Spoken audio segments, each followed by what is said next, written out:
organizacija izvršila manipulaciju sopstvenih pravila. Ovo je epidemija. Ali u pitanju je laboratorijski virus. I mi zaista nismo znali kako će on da reaguje na ljude koji imaju komorbiditete, dakle koji imaju udružene bolesti i na neke starosne grupe. To je zaista očigledno namenski pravljen laboratorijski virus. Svaki virus koji se pravi laboratorijski je biološko oružje.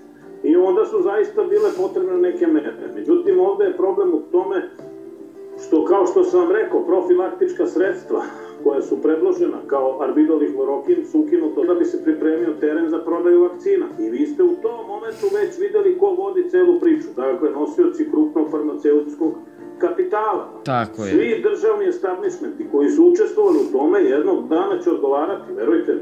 Znači, od maja meseca do nastanka vakcine, znači negde do novembra, decembra meseca, period od pola godine kad su oni onemogućili građane